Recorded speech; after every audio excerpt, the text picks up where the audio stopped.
welcome on my first step ever.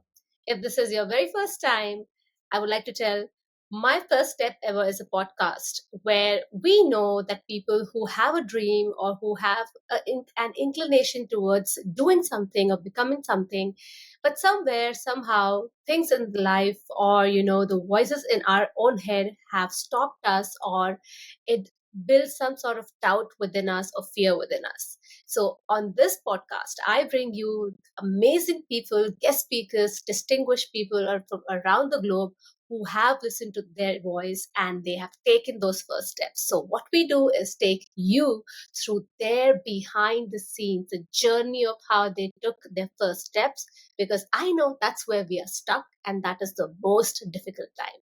And it's also a very important thing because the journey is the most important aspect of your dream, your goal, because it is not easy. It is filled with lots of ups and lots of downs. And that is what I'm here to show you, that if you stick through that, if you build conviction in yourself, and if you keep continuing what you really want or believe in, it will give you benefits and the fruits that you actually have never really dreamt of.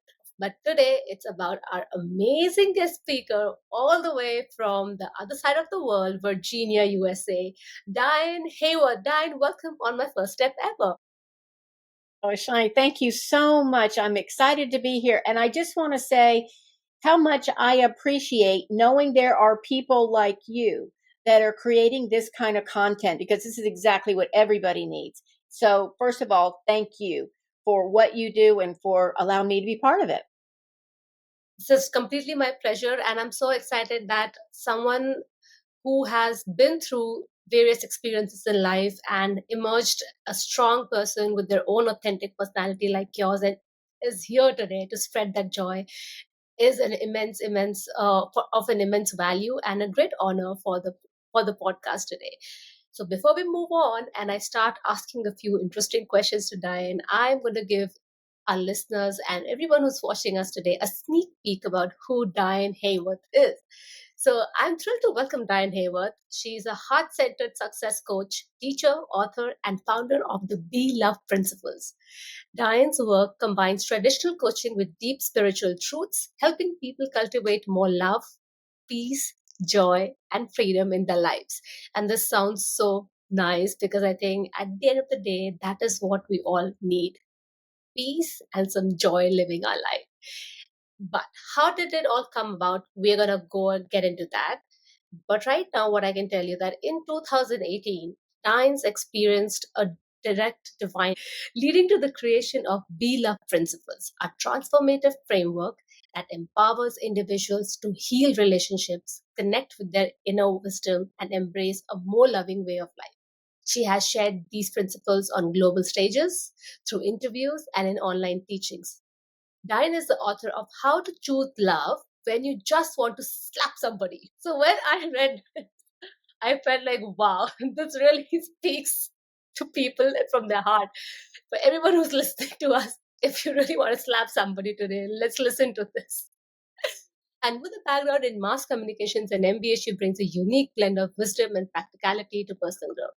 So join us as we explore Diane's journey, the power of love and leadership, and how you can apply the Be Love principles to transform your own life. Amazing.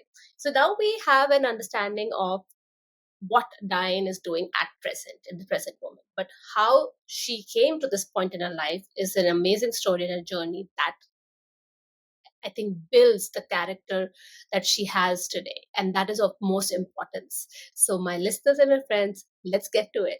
We'll trace some steps back into your early childhood, and we would love to know, where did you grow up and what's the mindset of the people that you were surrounded with? So, I grew up in a tiny little, at the time, rural town in Virginia that was only about 50 miles southwest of Washington, D.C. And it was primarily rural, small, everybody knew everybody, but it was also where senators and Supreme Court judges would come and weekend out here. So it was a really interesting mix of just plain people, regular people, like my family, and these politicians and different kinds of influencers in Washington, D.C. So it's a weird mix. Now, I was growing up in the 1960s. So while I was a very young child, President Kennedy was assassinated, his brother was assassinated, Martin Luther King was assassinated. We landed on the moon. There was Woodstock. I mean, there was just Vietnam War. There was a lot going on. And I have to say that I grew up a very fearful child.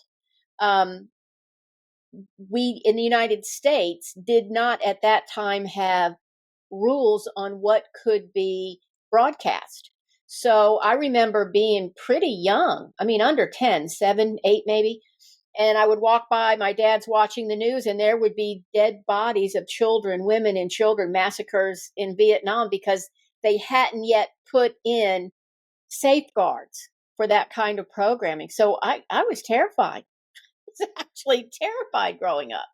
I can I imagine. we had Yeah, I mean, I think kids are growing up scared now, but it's of different things. We, because we were so close to Washington, D.C., we had these little drills, a special bell would ring, and we were supposed to hide under our desks so we would be protected during nuclear attacks.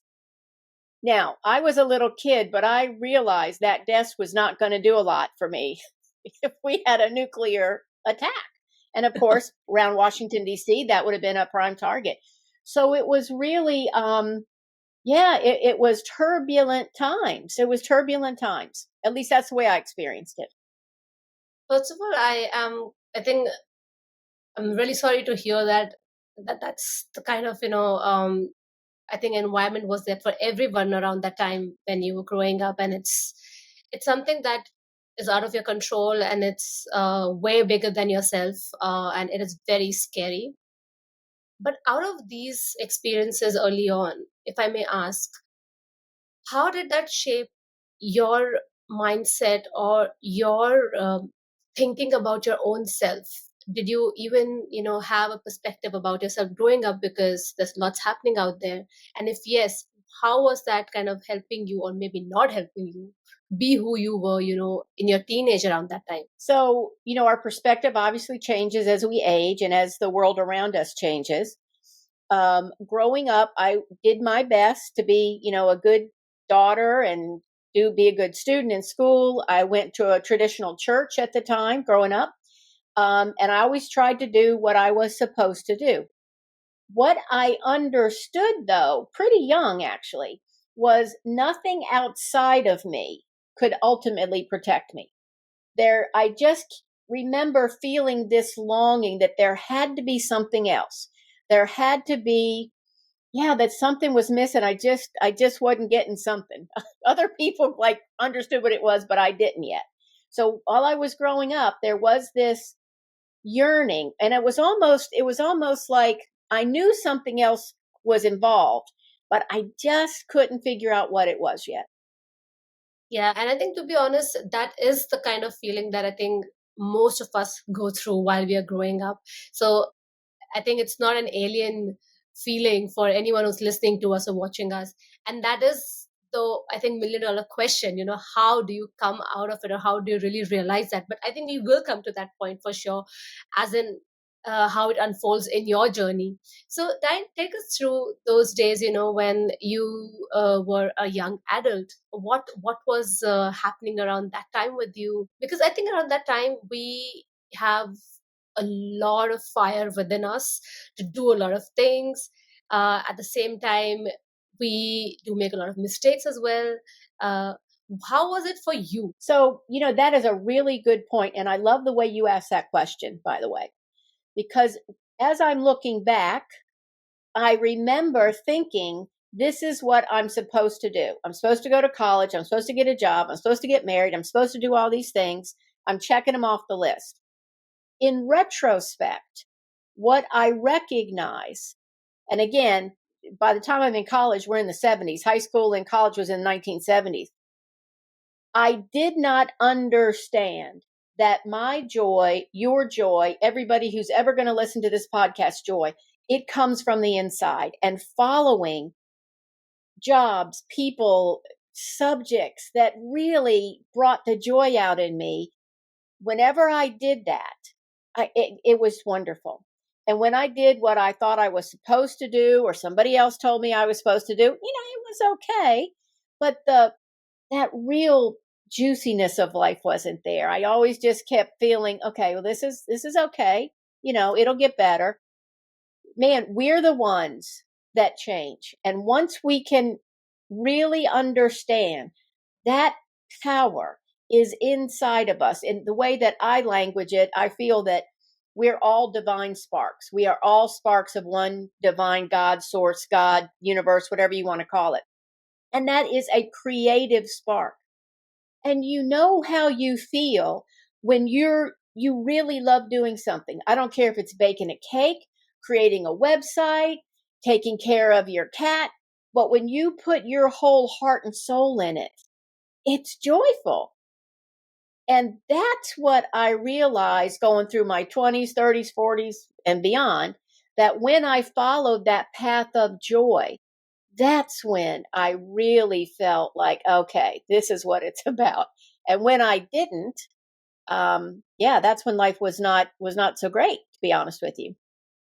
It's so interesting to know because I think there are two, three themes that are coming out of from what you just mentioned, and it just kind of makes my mind go pop, pop, pop, pop. Few questions I want to follow up on, but the first thing I want to kind of point out over here is from what you mentioned that feeling, that we all know that we do some things that make us feel so one with ourselves, so happy, so liberated, but again then we are supposed to do things. And I think this sort of comes from the perspective that you need to earn for a living and things that, and we never kind of really see our interest or the things that we get joy from in a way that we make a living out of it. But I think there's a lot of talk that's going behind all these concepts, which is good. But we would like to understand things from your perspective and your journey because we have you today over here. Given that the feeling you harbored throughout your 20s, 30s, and 40s, and eventually you did realize that, but around that time before that switch happened, when you were in that phase, when you were still, contemplating or you were doing what you were supposed to, what did you tell yourself continuously that still made you stick in the routine that you were? uh, because I think that kind of conversations could help our listeners understand that are they saying the same things to them, and where will that land them? So that's a great idea to share that. And I do want to say that those, what I would call pivot points, have happened multiple times throughout my life. But what I remember is right before I made a change, I was really deep in, this is silly. Don't be dumb. How could you? Don't even think that way. You're being selfish. You should be happy with what you have. I had a job that was a wonderful job at one point. It was a lovely job. I worked with beautiful people. It was a great environment, and I knew for at least a year it was just my time to go. And I kept thinking, I've got dental, I got a retirement plan, just shut up and keep your head down. And it just got to the point where it was almost painful, because it wasn't that I wasn't doing a good job. I had great reviews, I was doing a good job, but my heart wasn't in it. And I really realized eventually, I realized how I could um, override, right, that little voice that kept saying, what if this, what if that? It wasn't fair to my employer. I needed to leave that job open for someone that could love it the way I did when I first went in. But if I can mention this, every time I've made a pivot, for me personally, the way that I got out of that fearful talking, it was fear and doubt that would be talking to me 24/7. I would wake up in the middle of the night. Why are you thinking about this? Just do what you're supposed to do, right? It was through meditation. It was through learning to quiet that chatter in my mind so that I really could connect to the guidance that was already there.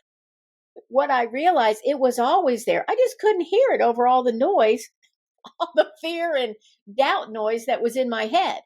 And once I really could connect, and developed a relationship, right, with this, I call it soul, inner divine wisdom, whatever you want to call it.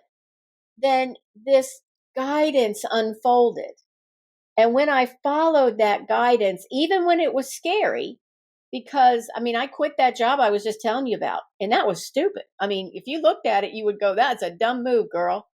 But I did.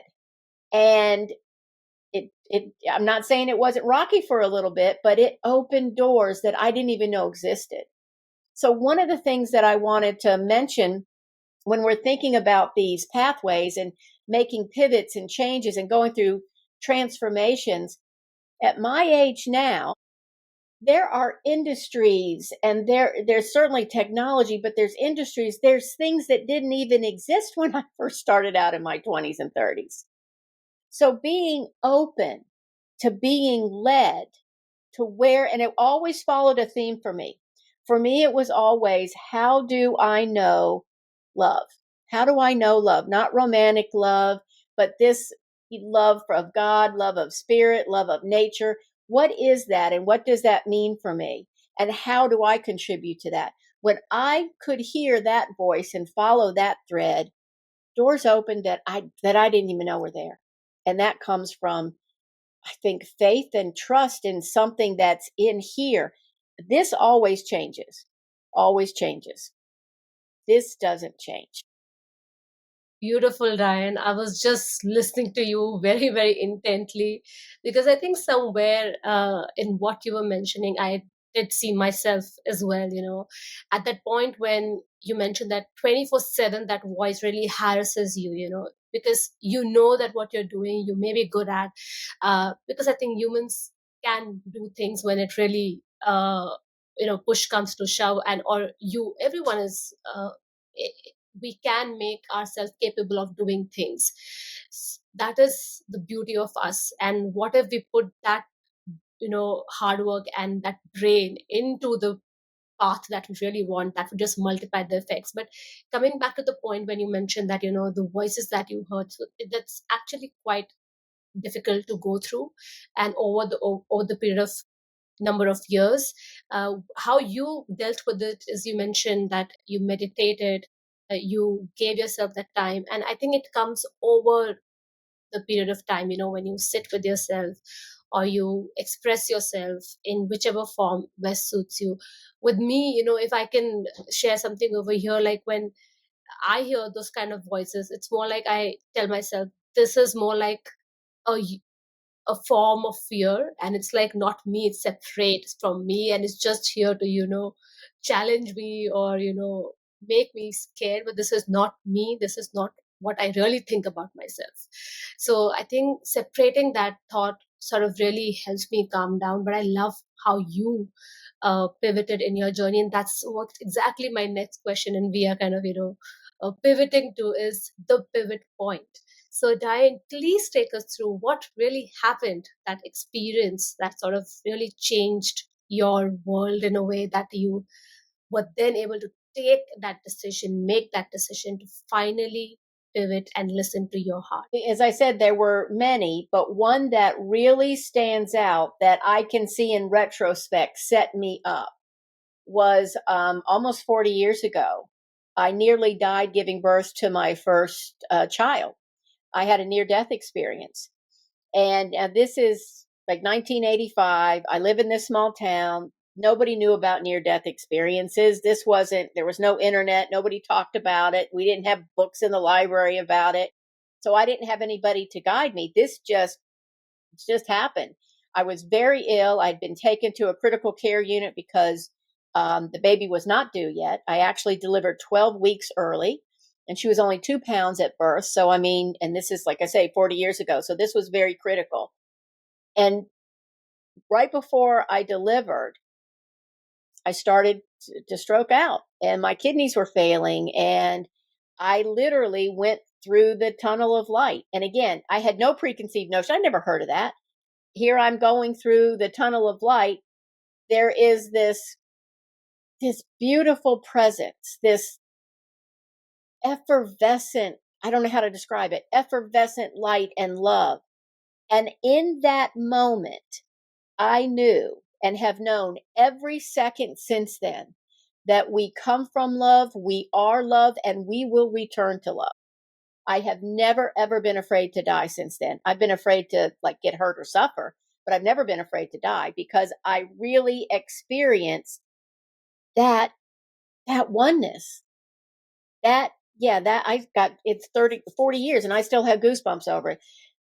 Yeah, Wow. that changed everything for me. And obviously I didn't die. I came back. Thank God. Baby was fine.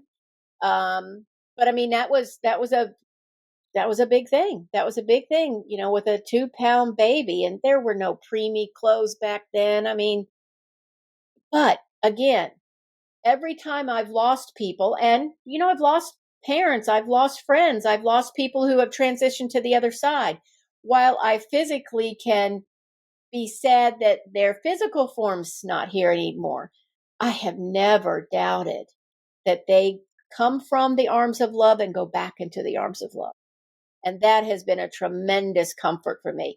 And perhaps when I have been to some of those pivot points, not that I was in a life and death situation again, but there was this undercurrent of trust that we are all supported by this love, whether we feel it at the time, because in our human form, lots of times, we all have challenges. But for me, understanding and remembering that foundation of love that holds us all, that that really made a huge difference for me. Firstly, I'm very, very, very happy that everyone is safe, healthy, and living a good life. This sounds very, very surreal, and this sounds actually beyond my imaginations. And I think people who experience it, only they know that what they have gone through and what it really means to them.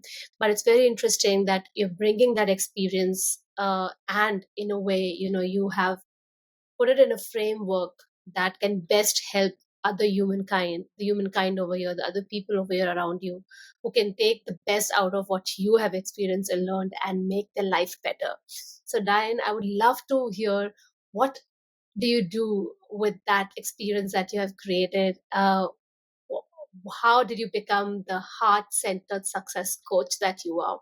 Please take us through that journey.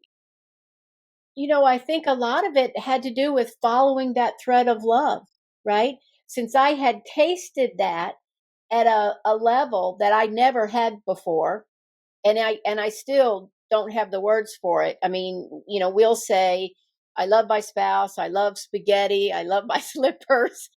This is not any of that, right? This is not any of that. So this quest to understand what it wasn't so much I was wanted to understand near death experiences as much as I wanted to get back to that love. I wanted to know, how do I live from there? Because I knew what it felt like to live from a place of being stressed and fearful and overwhelmed. And I didn't like that so much. We all do. So the meditation helped an awful lot. And then I just started, reading Yogananda, reading the masters, reading the mystics. What did they know? What were the words of Christ? What Mohammed? What was all that stuff? And how does that relate to me? So this curiosity about divine love and how can we live from that place of divine love. I love the way that you were just talking about um, the voices, right? And knowing it's not you. I think of that as the ego or the personality, which, in this body is one thing we have. And remembering it is not the real me. It is not the real eternal me. This me can, be frustrated if they don't have broccoli at the grocery store or I'm running late in traffic, but it does not ever touch the eternal being that I am or that you are. And in this world right now, when many of our countries are in chaos, where many communities are having issues with people talking back and forth, even within families here in the United States, to remember that every single person is my soul brother and sister, and to talk heart to heart instead of personality to personality.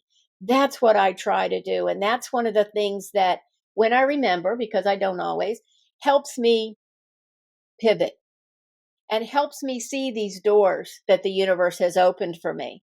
And I have to be honest, sometimes I see the open door and I go, nah, not today. And then I resent it. And then I wish Wow. I'd go back just to keep it real here, right? Yeah. Um, but I know what happens when I'm centered, when I remember that I come from love, in love to live love. And that can look different, right? It looks different for me today in my 60s than it did in my 50s or my 40s or my 30s or 20s. But today, how does it look for me to live the best version of myself? And one of the things that I do, and maybe your audience would be interested in this, for years I've journaled. And one of my favorite journal prompts is love. What would you most have me know today? Wow. Love, what would you most have me know today? And when I'm saying that, love to me is the intelligent, creative, expansive energy that beats your heart and mind, that makes the tides come in and out, that creates galaxies. So now let's think about that. If this creative energy creates galaxies, it probably could figure out your tax situation or what's not right with your boyfriend or what next step you should take in your family, right? We have to get out of here and get to that source of truth. Everybody picks these up and they Google who was singing that song in 1985 or whatever it is, and we don't think twice of it. You have many, many more powerful agent. I teach my clients to Google God. So that's that's what I teach them to do. To go in here and sit, ask the questions, be in communion with that beautiful presence of who you really are. Wow. Those are some really exciting methods to kind of work on, and very interesting point that you brought up, Diane, in the whole process of you being a coach and how you came about being a coach is that it was about following your own voice. This is so important. And this is a theme that you mentioned, is something that you've mentioned in your life as well. You have witnessed that. I love that you've given us a couple of practical tips on how one can really begin their journey of, shushing their uh, alter egos and just being able to create that clear head where they can listen to their inner voice and feel better, calm, and joy, and have the courage to take that steps, as the podcast suggests, taking the first steps. So a few of the things that I picked up was meditation and journaling.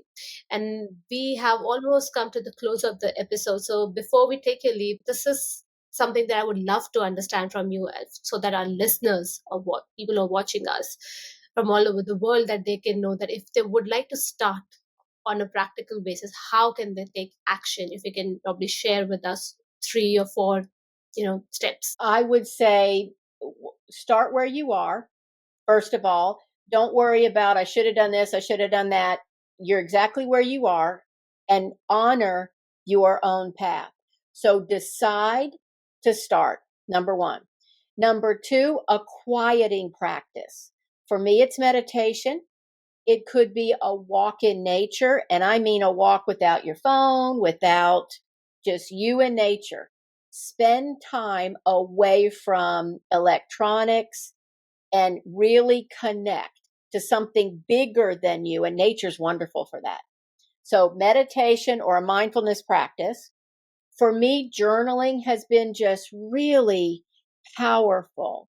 And and I'll tell you, after I don't know how many years I've done it, I still get up in the morning and go, I don't want to do it today. Do it. Make this commitment to yourself. Be gentle with yourself. You're not here to beat yourself up. The true self would never beat yourself up. The way that I tell my clients, your soul will pull you. There'll be a beckoning. Come on, let's sit down. It's only going to take a few minutes. Let's do that. Whereas my ego, that's more pushing, and that comes from fear. So when I get this pull, that's when I know this is the soul guidance for me. And the other thing that I do that I would really recommend is find a spiritual practice you connect with. So for me, I am a student of A Course in Miracles. And every day I do the daily lesson. And that helps ground me. I've got a group that I interact with once a week, and we talk about different course lessons and different course applications. But find a spiritual practice that you resonate with and go deep.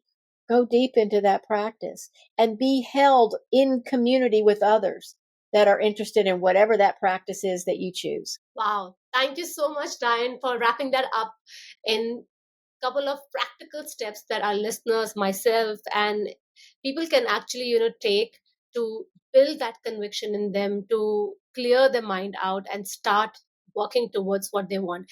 One very, very, very interesting and important thing you mentioned is that even after so many years of journaling, or let's say doing something that you feel, oh my god, do I need to do it today again, which could also be getting up in the morning, which could also be going to the gym, which could be anything that is good for you, that, but it is something that your brain, your head, your voice takes over. Let me just sleep today for some more time. And that is how I think one thing that you mentioned that kind of beats that voice is, let me just get up today and just be there, let's just do it. I think this is something that I've also experienced. And what I do is, even if I feel that my body is tired, like I can't be doing all these stuff today, I'll go and just sit over there. And after 10 minutes, 15 minutes into that session, I'll at least do 5 minutes of exercise. That's sort of an influence that happens. So I love that. Thank you so much for emphasizing. And for me, I think that is the cherry on the icing today. That's the biggest takeaway for me. And for all of us who's listening to us today, I know that you've definitely enjoyed listening to Diane and her profound knowledge and experience. And I love that whatever she has understood about her life and life in general, and about love and joy, that she's able to kind of give that back to people who are somewhere ready to go on that path but still sort of hesitate and they need a bit of a help. So thank you so much, Diane, for being on my first step ever, taking us through your amazing journey. I always request my guest speakers to leave our listeners with a quote or a saying that they really resonate with. Well, I came prepared. This comes from the book A Course in Miracles. And it's probably one of the lines that I use the most. It comes from a lesson, and the line is, I do not know what anything is for. I do not know what anything is for. And for me, what that means is, when I'm in it, I may not know what's going on. I'll do the best I can. But in retrospect, that's when I see the gifts and I see whatever was going on, how it interplayed with so many different things. So when I have a challenge, I will always say, I do not know what anything is for. And then I trust my soul to lead me through. That is so beautiful. And it makes us feel a bit more calmer and a bit more relaxed, that wherever we are in our life, it's okay. So I want to reinforce that to our listeners today, that it is okay wherever you are in your life, whatever phase, stage, age you are. It's all fine. This is your life and this is shaped by you, your choices, or the way it is. But from now on, or whenever you decide, you can still keep working on that. And I think we are all lucky to have a life that we have, and the power that we have within ourselves. I think we are lucky to have the power within ourselves to change things for our own good. So thank you so much, Diane, for being on my first step ever. And for everyone who's listening to us today, you can follow Diane. I will leave a link in the show notes below. And there is a gift from a free gift from Diane's sites. I will leave the link to that as well. So what it is all about, you need to go and find out what it is all about. So thank you so much, Diane, for being on the first step ever. And for all my listeners out there, as I always say, start believing in yourself and keep believing in yourself. See you next time. Please do give ratings and please do write your comments. And you can directly reach out to me on my first step ever _IN. That's my Instagram handle. A little about myself. I have always loved performing on stage, acting, speaking, and just emoting myself. So I use these medium different ways so that I can connect with people, help them, empower them, infotain them, which is to inform them and entertain them. If you would like to collaborate for any opportunities, more than welcome to connect with me on my Instagram handle. Thank you.